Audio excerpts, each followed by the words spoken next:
Bismillah, wa salatu wa salam ala Rasulillah. En el nombre de Allah, clemente misericordioso, que la paz y las bendiciones sean con el profeta Muhammad sallallahu alaihi wa sallam, con sus compañeros y todos aquellos que siguieron su ejemplo hasta el día del juicio final.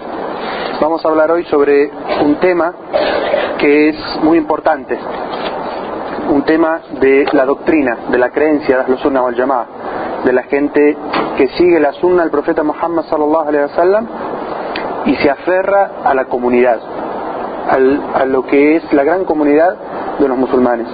El tema que vamos a tratar se llama la creencia de Ahlus Sunnah hacia los compañeros del profeta Muhammad sallallahu alaihi wasallam. Es decir, ¿qué representan los compañeros del profeta Muhammad sallallahu alaihi wasallam, sus discípulos, su gente más cercana? ¿Cuál es nuestra creencia con respecto a ellos? ¿Cuáles son las cosas que nosotros consideramos respecto a ellos, que fueron quienes en última instancia nos transmitieron a nosotros la religión, quienes fueron los testigos del profeta Muhammad sallallahu alaihi wasallam, quienes presenciaron los momentos en los cuales descendía la revelación al profeta Muhammad sallallahu alaihi wasallam, y cuando no comprendían algo le preguntaban, y que después de la muerte del profeta sallallahu alaihi wasallam fueron los que tomaron el estandarte del Islam y lo hicieron llegar a todas partes. Entonces, ¿qué es lo que nosotros creemos sobre ellos? Y esta creencia, ¿de dónde la sacamos? Como siempre, nuestra metodología en Ahlus Sunnah wal Jama'ah es el Corán y la Sunna, lo que dice el libro de Allah y lo que dice la tradición, es decir, los dichos y los hechos del profeta Muhammad sallallahu alaihi wasallam. Vamos a dar primero la definición de la palabra sahaba. ¿Qué significa sahaba? Cuando nosotros traducimos la palabra sahaba al español decimos compañeros del profeta. Pero cuando vamos al lenguaje técnico islámico, ¿qué significa la palabra sahaba, la palabra compañero del profeta Muhammad? Para los muhaddisín, es decir, los sabios en la ciencia del hadith, en la transmisión del hadith, cuando hablan de sahaba, es toda aquella persona que se haya encontrado con el profeta, creyendo en su profecía y haya muerto como musulmán. Es decir, tres condiciones. Primero, que haya visto al profeta Muhammad sallallahu alaihi wasallam, que haya creído en él y que haya muerto como musulmán. Entonces, toda aquella persona que haya convivido de alguna manera con el profeta sallallahu alaihi wasallam, pero haya en ese mismo tiempo creído en él. Es decir, en la época del profeta Muhammad él le hablaba del Islam a muchas personas. ¿Acaso todas las personas creían en él? No. Esos eran los incrédulos. Los incrédulos no son sahabas, no son compañeros del profeta Muhammad sallallahu alaihi wasallam. Son aquellas personas que, a pesar de que lo veían y convivían con él, creían en su mensaje y que murieron como musulmanes. Es decir, hubo algunos pequeños casos de personas que luego de la muerte del profeta sallallahu alaihi wasallam consideraron que con la muerte de Muhammad había muerto también el Islam y renegaron del Islam y murieron como no musulmanes. Entonces, esas personas para nosotros tampoco entran dentro de la denominación de sahaba, de compañero del profeta Muhammad. ¿No se distingue compañero y sahaba? No, compañero y sahaba son sinónimos, pero la explicación técnica del término es quien haya visto, es decir, convivido con el profeta Muhammad en su misma época, quien haya, a la vez que convivió con él, creía en su mensaje, y esto deja por fuera a todos los que lo vieron, lo escucharon, vivieron con él, sin embargo no creyeron. Es decir, eran gente que convivía con el profeta, pero sin embargo no creyeron en su mensaje, no son sahabas. Y aquellas personas que convivieron con el profeta, creyeron en él, pero luego de la muerte del profeta sallallahu alaihi wasallam renegaron del Islam, tampoco son sahabas, hayan hecho lo que hayan hecho antes de esa situación. ¿En Perú? Sí. O sea que todos que en ese momento, que todos... Esta definición primera que dimos es las personas de los sabios del hadith, es decir, los sabios que recopilan las narraciones del hadith, a quien consideran sahaba. Los juristas, o sea, aquellos que son los abogados o están en el ámbito del derecho islámico, tienen otra definición de sahaba, y esa es aquellos que lo acompañaron durante un tiempo tomando de su sabiduría. Esta es la definición que tienen los juristas. ¿Por qué hacen esta definición? Es decir, hay esta diferencia entre las dos definiciones. Los primeros nos están diciendo quién es sahaba, es decir, quién nos puede narrar hadices del profeta Muhammad diciendo yo escuché. Cualquier persona que haya creído, que haya visto al profeta, que haya creído en él, es un sahaba para nosotros y nos puede decir yo escuché al profeta decir tal cosa y está diciendo la verdad.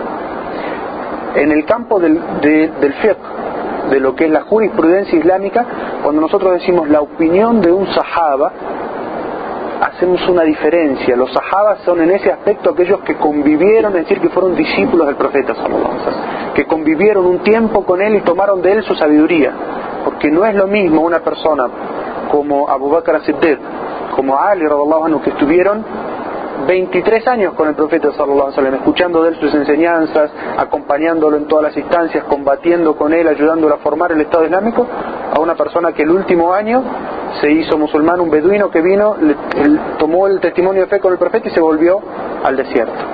Es decir, en las opiniones que nos pueden dar sobre la jurisprudencia no podemos equiparar entre uno y otro. Entonces, ¿quién es un sahaba para la jurisprudencia islámica? Aquella persona que estuvo, podemos constatar que su shahada es de larga data y estuvo mucho tiempo, lo que se llama musahaba, es decir, que compartió tiempo con el profeta sallallahu alaihi wasallam, es decir, que su opinión está basada en las enseñanzas que adquirió de él.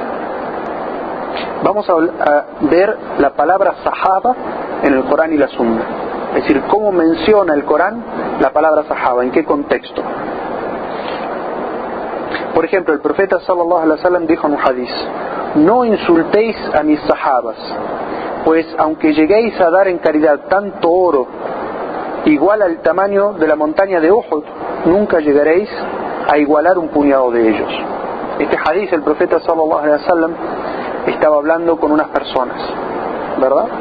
Y les dice a esas personas: no insulten o no se peleen o no maltraten verbalmente a mis sahabas, es decir, a mi círculo más íntimo de los sahabas, aquellos que fueron musulmanes desde la primera época, aquellos que me ayudaron a difundir el mensaje del monoteísmo en la Meca, aquellos que emigraron conmigo, aquellos que me ayudaron a establecer la sociedad islámica en Medina.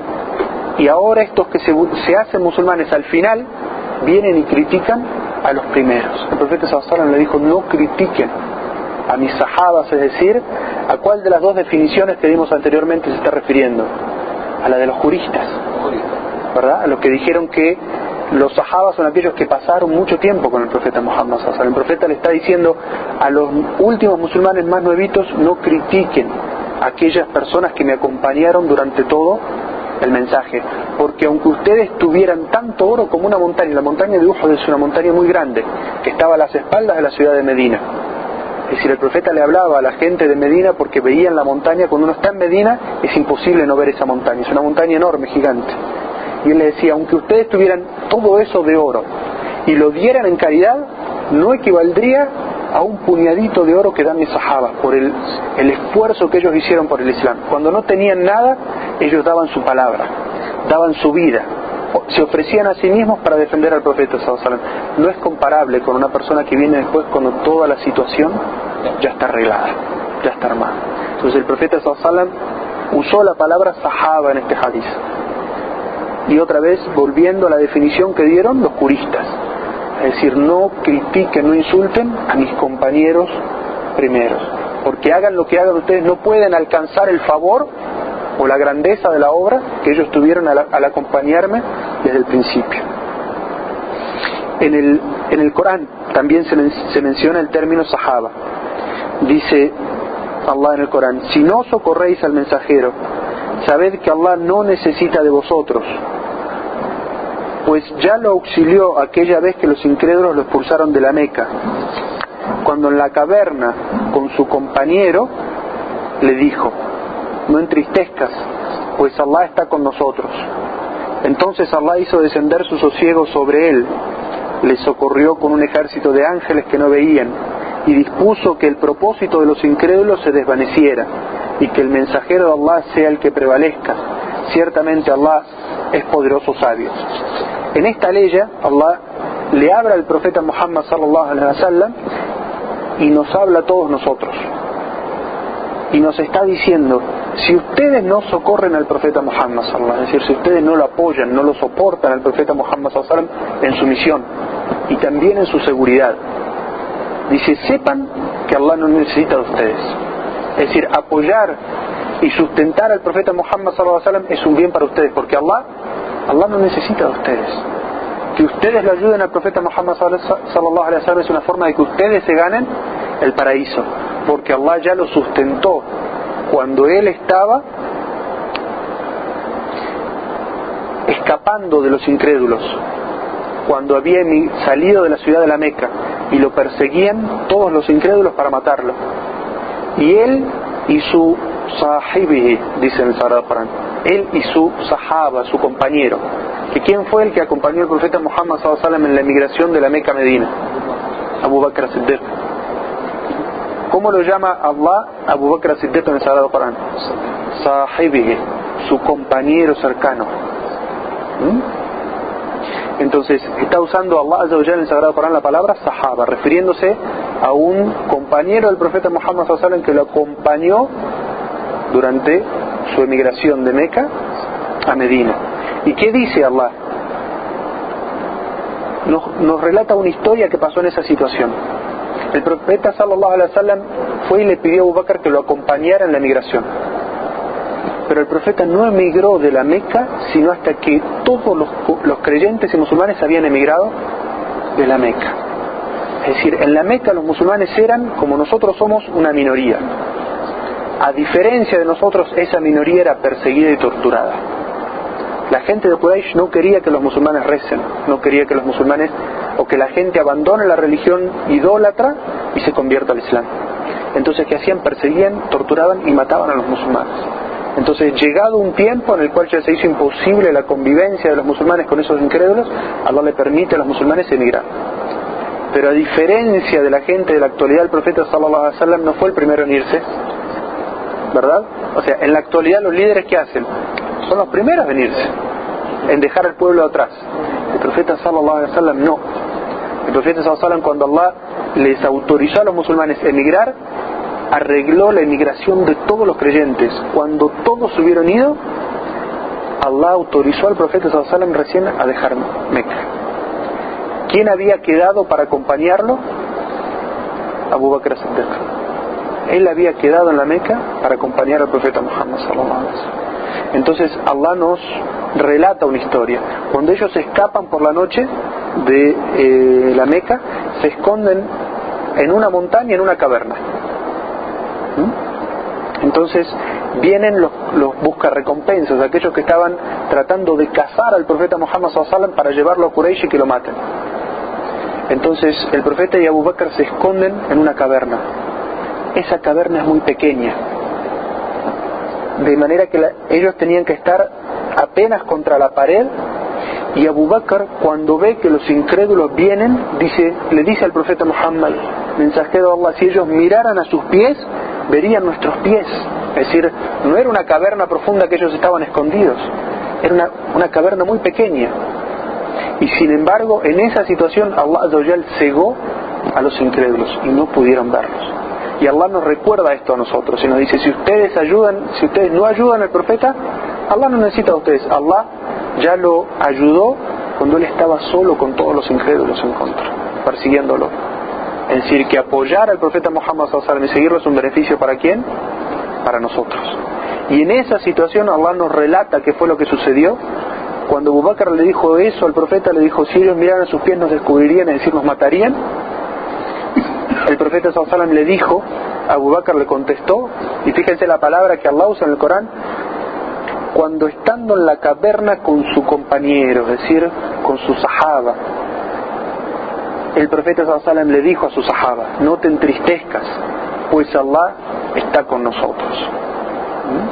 Es decir, el profeta sallallahu alaihi wasallam tenía su corazón lleno de confianza en Allah y en ningún momento desesperó. El corazón de Abu Bakr temblaba en ese momento, él temía por la vida del profeta Muhammad sallallahu alaihi wasallam. Entonces Allah nos dice, entonces Allah hizo descender su sosiego sobre él. ¿Sobre cuál de los dos?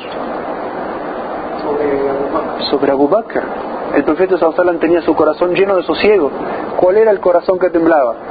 El de Abu Bakr. Entonces Allah Azza wa Jal hizo descender su sosiego sobre el compañero del mensajero de Allah sallallahu alaihi wasallam.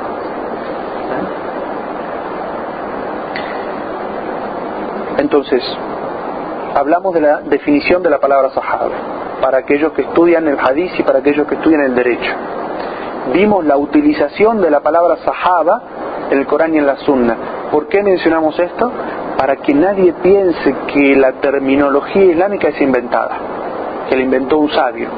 No, las palabras, las definiciones que usamos en la Sharia están basadas en lo que vino en el Corán y en la Sunna. Nosotros no inventamos nada. Allah los nombró así, el profeta sallallahu alaihi wasallam los nombró así, y por lo tanto corresponde que nosotros los nombremos de la misma manera.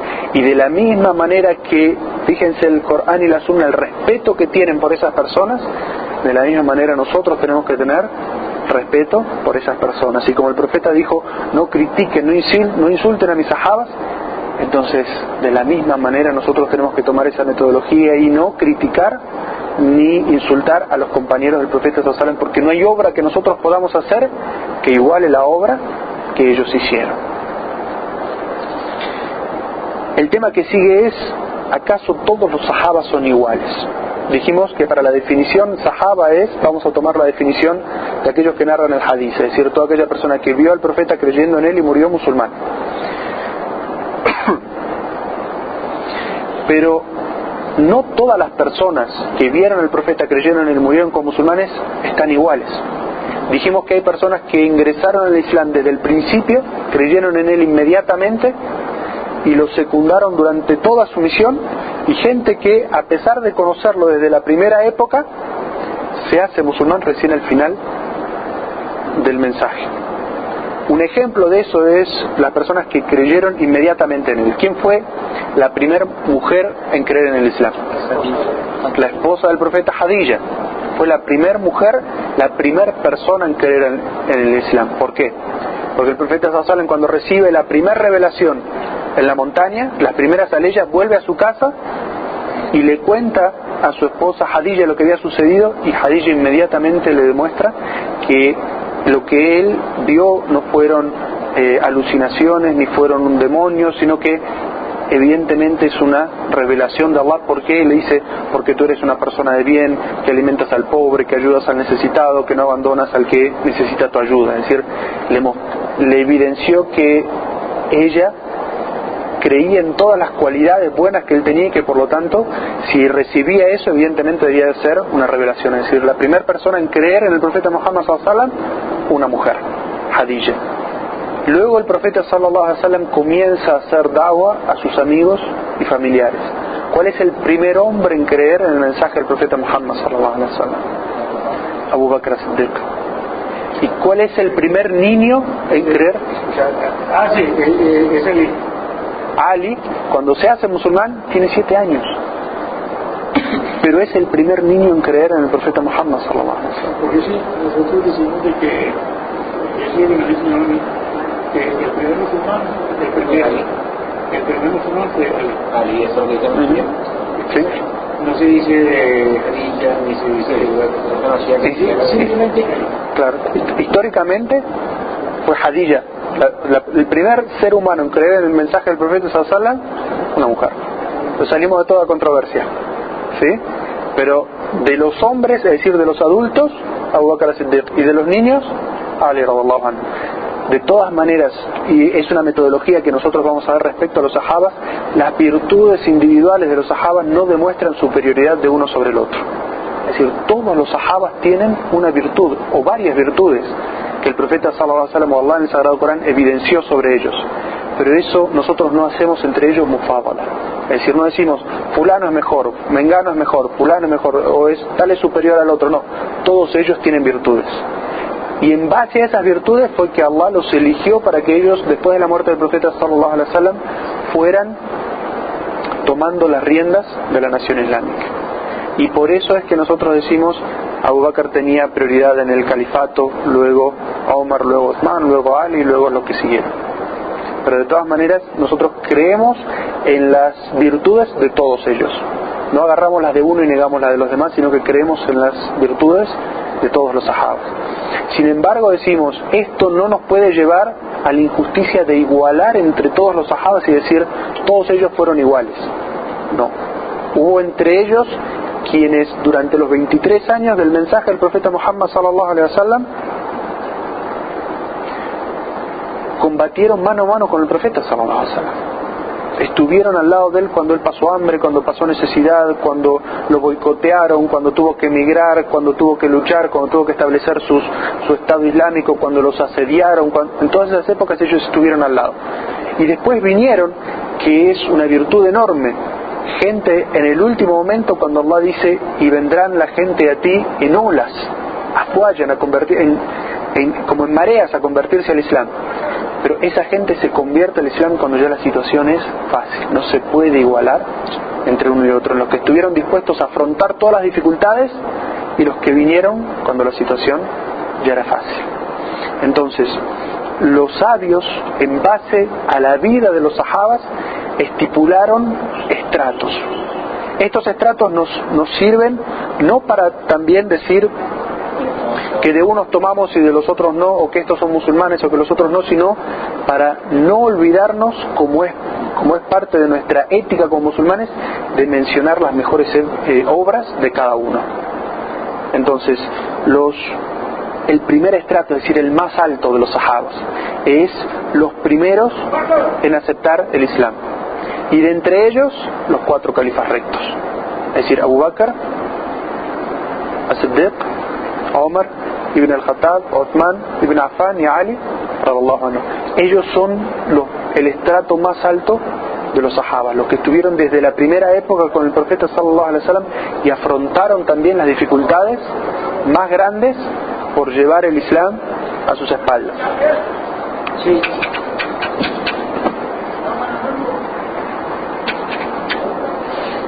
Entonces dijimos, el primer estrato o el primer nivel, aquellos que fueron los primeros en aceptar el Islam, entre ellos los 4 califas. Es decir, vienen Abu Bakr, Omar, Uthman, Ali, y después los que fueron los primeros en aceptar el Islam. Segundo, los que aceptaron el Islam en los primeros años de la Meca. Es decir, nosotros dijimos que los musulmanes estuvieron ¿cuántos años en la Meca? 13 años.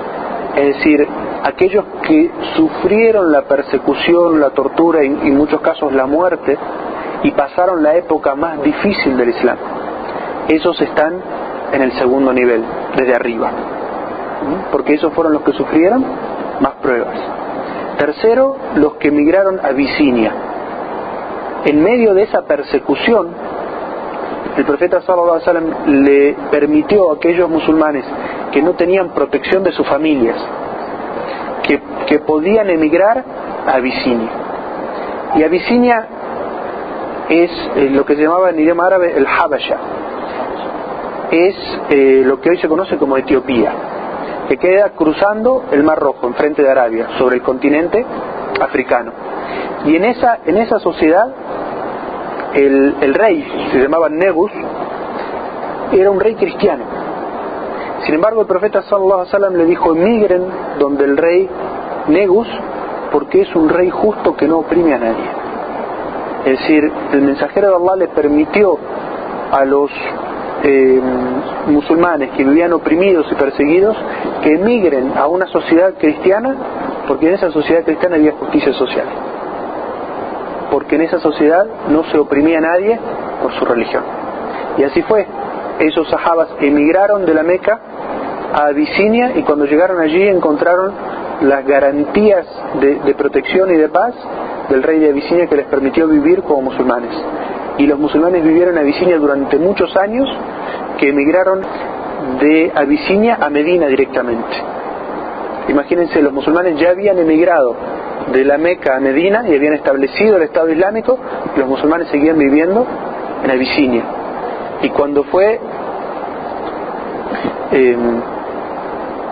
una de las batallas, en el mismo momento que el profeta sallallahu alaihi wasallam estaba por salir para esa batalla, estaban llegando los emigrantes.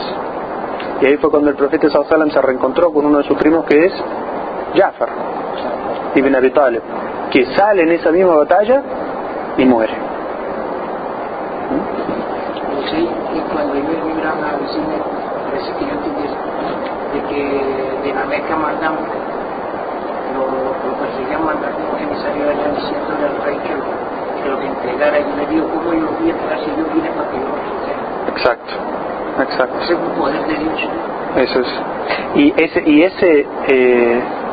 ese gobernante se hizo musulmán. Negus se hizo musulmán. Sin embargo, él, cuando evidenció su Islam, los clérigos y los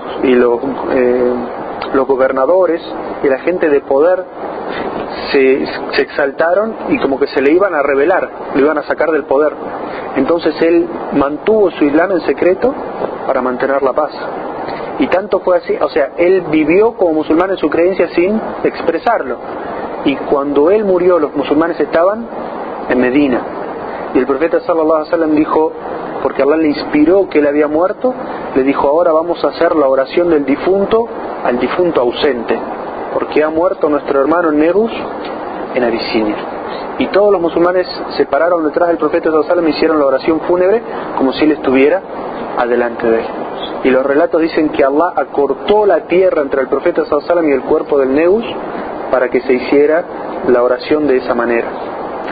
Por eso es que en la legislación islámica, para aquellas personas que mueren y no se les ha hecho la oración fúnebre, es lícito, acorde a esta enseñanza del profeta sallallahu alaihi wasallam, hacer la oración fúnebre del ausente. Entonces habíamos dicho, el tercer nivel de los sahabas es los que emigraron a Abisinia. El cuarto, aquellos que presenciaron el primer pacto de Aqaba. Y este es cuando los musulmanes todavía vivían en la Meca, pero estaban buscando un lugar donde emigrar. El profeta sallallahu alaihi wasallam, cuando venía la gente a hacer la peregrinación a la Kaaba, el profeta salía a encontrar los grupos e invitarlos al Islam. Y un grupo de la gente de Medina creyó en el profeta sallallahu alaihi wasallam y tomó un pacto que se llama el pacto de Aqaba con el profeta sallallahu alaihi wasallam, de que iban a volver a su tierra a difundir el Islam. Entonces ellos fueron los precursores del estado de Medina, los que fundaron, los que llevaron el Islam de la Meca a Medina, y por eso están ubicados en el primer pacto de Aqaba. En el quinto nivel están los que presenciaron el segundo pacto de Aqaba, que el segundo pacto de Aqaba es distinto del primero, porque en el primero, como dijimos, los musulmanes se comprometieron a llevar, a difundir el Islam de la Meca a Medina. En el segundo pacto de Aqaba, los musulmanes se comprometen a aceptar al profeta sallallahu alaihi wasallam como su huésped. Es decir, el profeta iba a emigrar de la Meca a Medina y la gente de Medina lo iba a aceptar al profeta sallallahu alaihi wasallam y lo iban a proteger. Y el texto dice, vamos a proteger al profeta Muhammad sallallahu alaihi wasallam de lo mismo que protegeríamos a nuestros hijos. Es decir, de cualquier dificultad o de cualquier agresión, de esa misma manera como uno defiende a sus hijos, los sahabas, es decir, la gente de Medina iba a defender al profeta Muhammad sallallahu alaihi wasallam. Por eso están puestos estos musulmanes que participaron en ese pacto en el quinto nivel de los sahabas. El sexto son los primeros que emigraron de la Meca a Medina. Es decir, aquellos musulmanes que habían estado en Meca, que no fueron los primeros en islamizarse, sino aquellos que se islamizaron durante los 13 años, pero que fueron los primeros en emigrar a Medina y distribuir y enseñar y divulgar la religión del Islam y establecer el Estado Islámico. Ellos son los que están en el sexto nivel de los sahabas. Ellos fueron antes de la inmigración grande. Exacto. Eso puede ser que en el primer pacto había una gente de la Meca que el profeta mandó como a salir para Medina ante el segundo pacto, así como sí, eso, pero de todas maneras estos son los primeros, son los que participaron en el pacto de Aqaba. Esos son todos gente de Medina. Aleikum salam rahmatullah. Esa es toda gente de Medina. Todos son ansaris. Los que participan en el segundo pacto de Aqaba son todos ansar, porque son los que le garantizan la seguridad al profeta Muhammad sallallahu alaihi wasallam. Estos son los que están sextos, son los muhajirin, que emigran o sea, los emigrantes que emigran de la Meca a Medina. Entonces, fíjense, subhanallah, como los sabios pusieron estratos o niveles en los que entran todos los sahabas. El séptimo, los que participaron en la batalla de Badr, que fue la primera batalla del Islam y la batalla más importante, la que le dio lugar a los musulmanes. Los musulmanes hasta ese momento eran unos pocos que habían emigrado de la Meca a Medina y unos pocos que se habían islamizado en Medina, pero no tenían estatus de Estado propio, y por eso fue que Quraysh quiso castigarlos e invadir Medina para acabar con los musulmanes. Pero Allah Azza wa Jalla, a pesar de que ellos eran 313 contra 1000, y estos 1000 estaban pertrechados y tenían caballos y camellos, estaban bien armados, Allah Azza wa Jalla descendió ángeles que ayudaron a los creyentes, que le dio la victoria a esos creyentes sobre los incrédulos, a pesar del número y la preparación.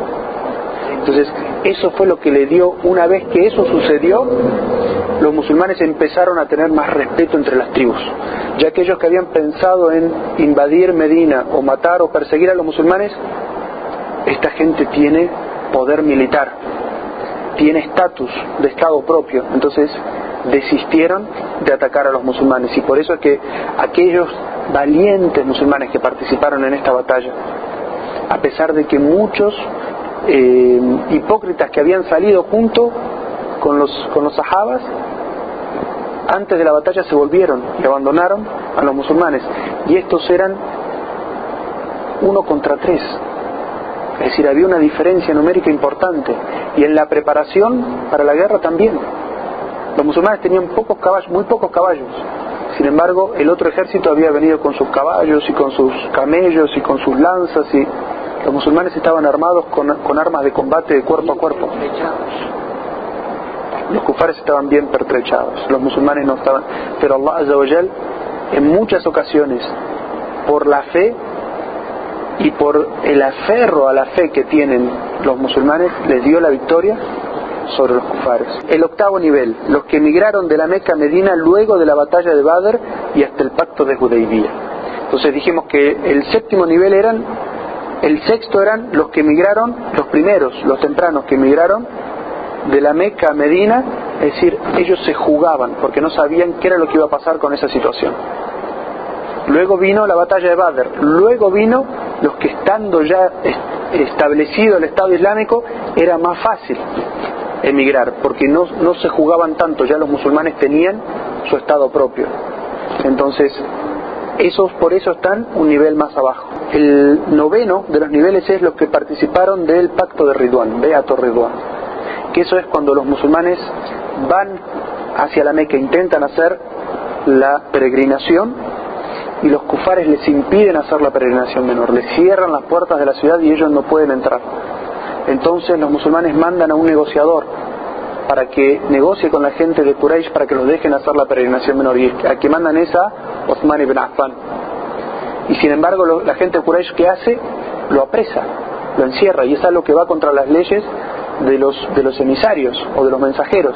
No se puede apresar ni matar a los mensajeros, porque son los que transmiten las noticias de un pueblo al otro. Quraysh, ¿qué hace? Rompe esa regla y lo apresa. Los musulmanes, ¿qué creen? Que lo habían matado. Entonces el profeta sallallahu alaihi wasallam se sienta bajo un árbol y le toma un pacto de fidelidad a todos los sahabas que habían ido con él desde Medina a la Meca, de que iban a luchar hasta la muerte para buscar a su hermano o para vengar esa situación. Entonces Allah Azza wa Jal, como ya vamos a ver más adelante, dice: Allah se complace de aquellos que te han jurado fidelidad bajo el árbol. Y estos pocos valientes también musulmanes por eso están en un estado, en un nivel especial, por esta situación de que ellos se jugaron con valentía, le juraron fidelidad al profeta sallallahu alaihi wasallam a luchar hasta la muerte, y Allah dice en el Sagrado Corán: Allah se complace de ellos. El décimo son aquellos que emigraron de Meca a Medina luego del pacto de Hudaybiyah. Esta situación anterior que nosotros mencionamos terminó en que los musulmanes y los kufares hicieron un pacto de coexistencia pacífica por 10 años, que se llama el pacto de Hudaybiyah. Entonces, una vez que se estableció el pacto, aquellos que emigraron de la Meca a Medina todavía tenían más garantías de ir a un Estado islámico que los protegía. Entonces por eso están un nivel más abajo. El nivel 11 son aquellos que aceptaron el Islam luego de la conquista de la Meca, es decir, cuando los musulmanes ya tenían su estado en Medina y habían liberado la ciudad de la Meca de la idolatría y del poder corrupto y tiránico de los kufares. Los que aceptan el Islam en esa situación están en un nivel más abajo. Y el 12, el último nivel, son los niños que vieron al profeta sallallahu alaihi wasallam durante la conquista de la Meca y la peregrinación de despedida. Es decir, fíjense que nosotros habíamos puesto en nuestra definición que las tres condiciones eran que habían visto al profeta, creído en él y muerto como musulmanes.